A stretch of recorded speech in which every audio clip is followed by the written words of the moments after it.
Premier League betting edge. This is simply stunning. Oh, it's another blessing. Oh, yes. Top quality. Man of the moment.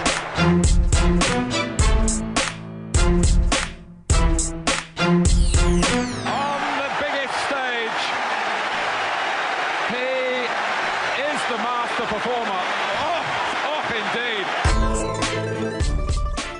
All right, Premier League betting edge. We are back. Joining me from the beautiful state of Colorado, Mr. Riley Wickman. Riley, how's it going out there? Good. It's good to be back. It's been it feels like so long since the last match week here. So it's going to be good to be back. You know, I had to invest all my free time in watching college football and NFL, which is really sad to see for me. So definitely ready to be back for some soccer here. I'm ready for it. It seemed like a long time. I don't know why. And so what do? Do you delve into any international break? I delved into some international break stuff successfully, but I'm wondering, do you do any, smaller leagues or international stuff, or is it just owning that, dialing that model in for the EPL? Yeah, I'd say mostly dialing it in. I actually do MLS, just collecting data, all that stuff. But international break, I really don't enjoy international much at all. I mean, obviously, I can watch the World Cup and have as much, and enjoy it as much as the next guy, sort of thing. But international soccer, to me, it's not really all that appealing. There's a lot of politics going on with a lot of those teams too, so it doesn't really appeal to me all that much. So I generally focused most of my time working anyways last weekend on the model, and I did make some upgrades as well, which I've gone over in the newsletters.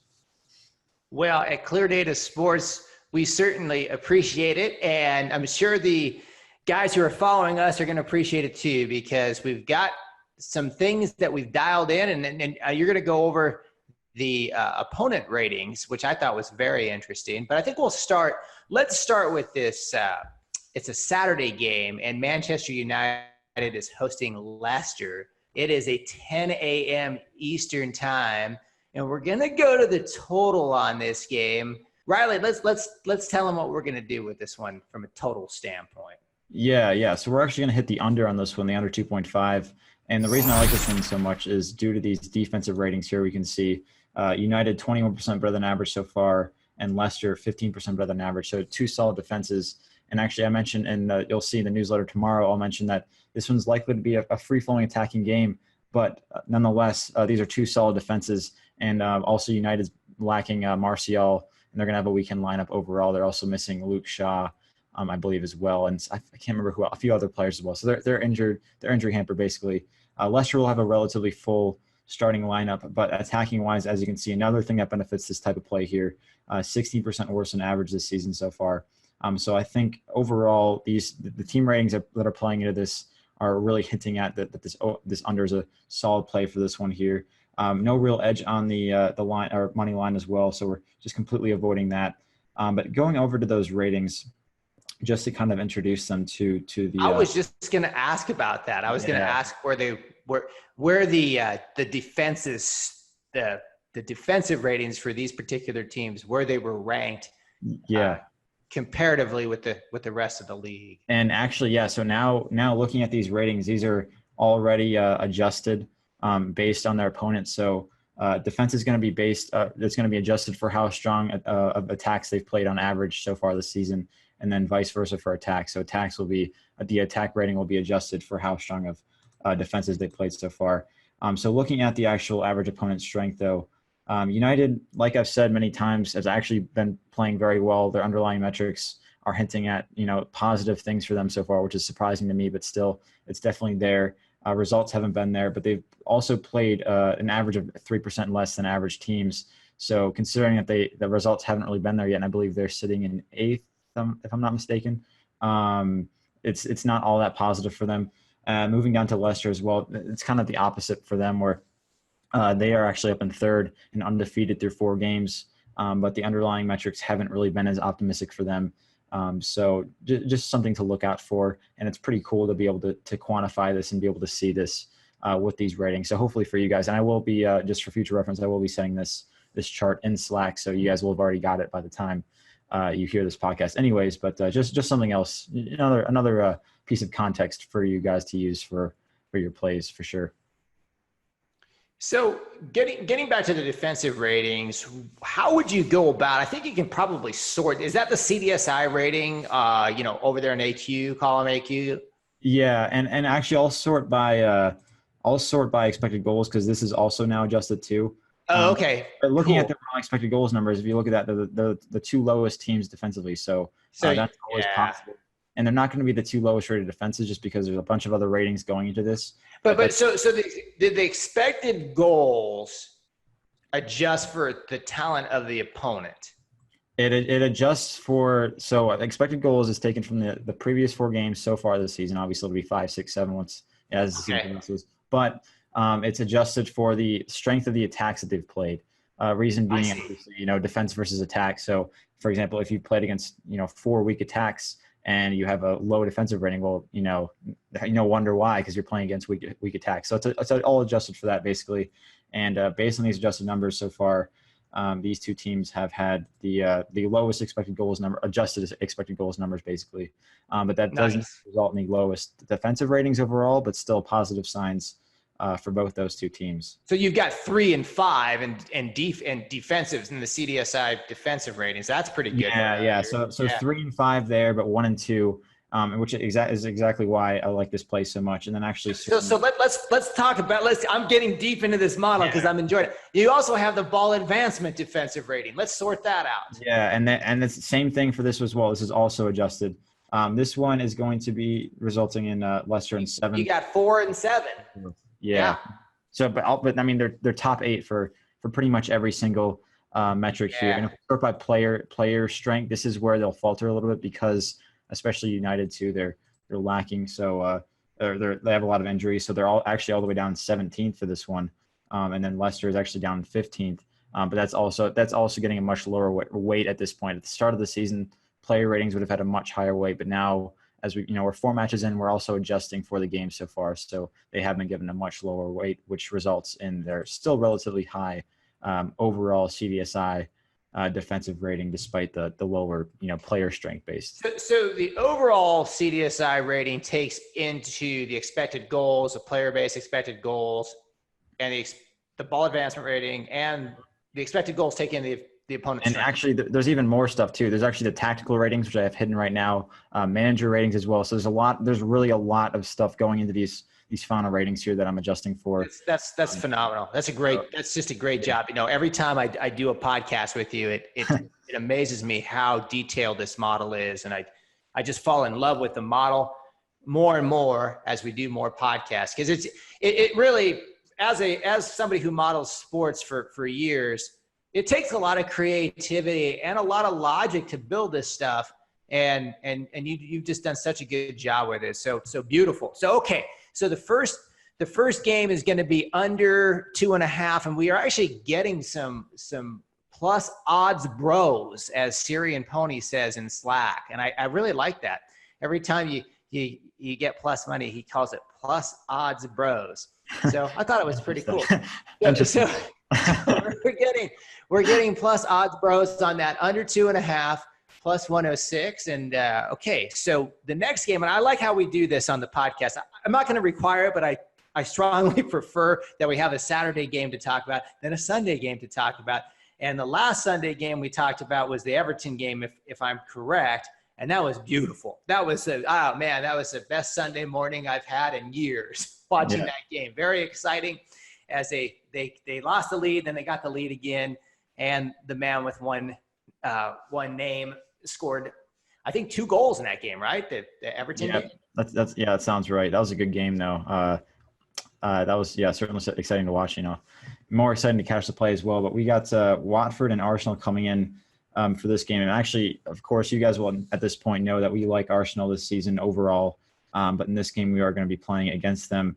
And part of the reason that I like this play so much is that Arsenal historically, and by historically, I mean over the past season and the few games that they've played, have been weaker on the road for sure than at home. They're actually one of the weakest away teams in the league, which also, is playing into this as well. But Watford also has a new manager now, recently fired Javi Garcia. So there's a little bit of risk, making this play because we don't really know, like we're unsure because we don't really have that, we don't have any data on this manager currently that they have coming in, who's actually one of their former managers, Kike Sanchez Flores, coming in here, the Spaniard.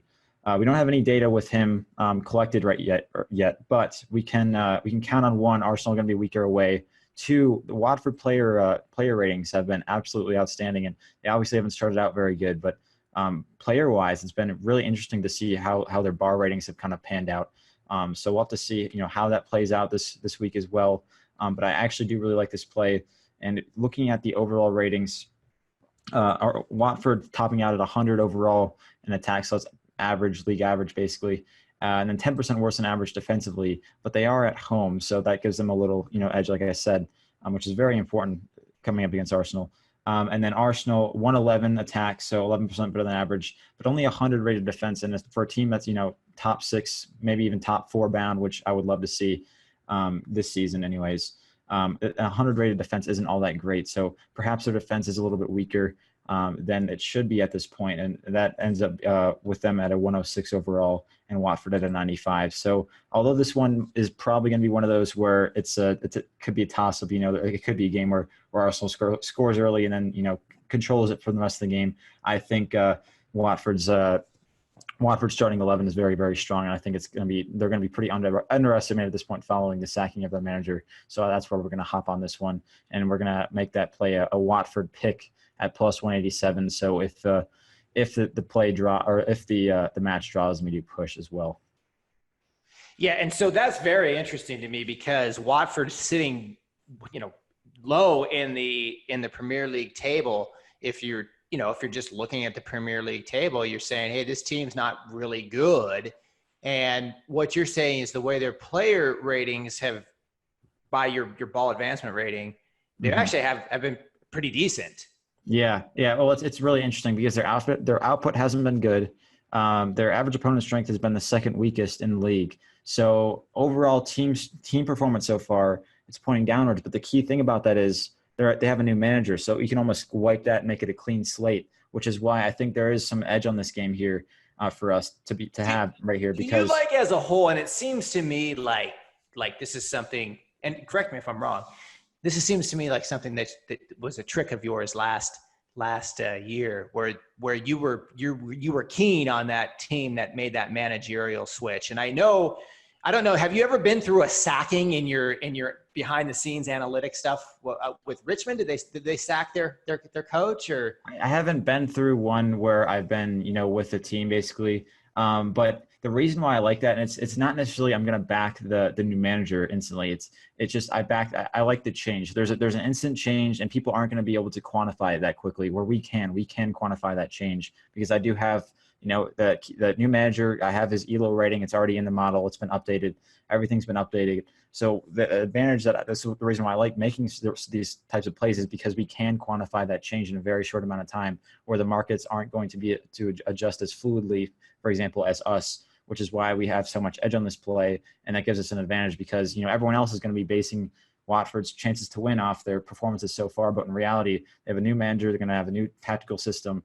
And those player ratings are going to be what's really important in this one because their player ratings can remain consistent through this manager change, or at least more consistent than their team output overall. Just like I said, so that's why I think we really have a good chance to hit this one, even though, it may seem unlikely due to, one, they have the second weakest schedule, they're not getting results, and their underlying metrics aren't good, but it says player strength ratings and that new manager, which he is rated a lot higher than Javi Garcia. That gives us a very good chance to win this one, in my opinion. Well, very well, very, very nicely explained. And so with that, we'll segue into the three-headed parlay here. And boy, this one's looking pretty good. We have 3.12 projected goals. So the over there, the model prefers. And then Delafeu, am I pronouncing that correctly, Riley? I believe it's Deulofeu. Close. You're better. You're almost as good as the voice of sports betting. Stuff. I'm getting there. I'm working my way up there. You're doing a hell of a job. So anyway, the parlay is priced out by the model at plus 843. which is about roughly just between 10 and 11%. But 10.6 exactly. There you go, Riley. I knew you would do it. I have it down in front of me though. I didn't get it down top of my head. I'll pretend I did though. I was off the top of my head. No. That's cool. And I'm looking at my chart. You can see I'm kind of looking behind my chart. But the chart's got it at somewhere between 7 and 8%. So you can chime in. Did you have the exact number on that one? No. That's funny. I just hopped in just because I could that one time, and now that I can't, I'm like, so somewhere on the parlay, and this is 3% just raw, not taking account into this parlay that it correlates because the guy scores, they got a better chance to win, they got a better chance overall. So it's independently calculating this. So you have, with the correlation, you've got actually a better chance on it. But if you were to play Mr. Riley, there you go. If you were to play him, I think we were saying that he had like a 42% chance to score based on the player model. And, yeah, 42%. Yep, that's exactly it. And he was getting 225 the last time I checked at my friendly offshore sports book, and that's roughly about 30.5%. So you're looking at about 12% edge if you play it straight, and I always recommend doing that because, well, it just gives you another bet to root for, and that one has a pretty good chance to win. So that's the parlay. We got Watford over 2.5, and I'm not even gonna start it. We had 3 times and I can't say it right. So Deulofeu to score, and you're gonna get 12-1 on that. And then we like Watford as an official play pick. So if you get the draw, you get your money back on it. Pick plus 187, and then the Manchester United Leicester under 2.5. Riley, any parting shots? Well, are you familiar with the scene in Moneyball with Billy Beane where he's like snapping at his assistant? I felt that feeling right there when you were like, give me Deulofeu. I felt like that. Like that just reminded me so much of that scene. Anyway, the resemblance to Brad Pitt, maybe that's what it is, you know? Yeah, maybe, yeah. I mean, I probably feel like that's probably not why. I mean, that's probably it right there, I think.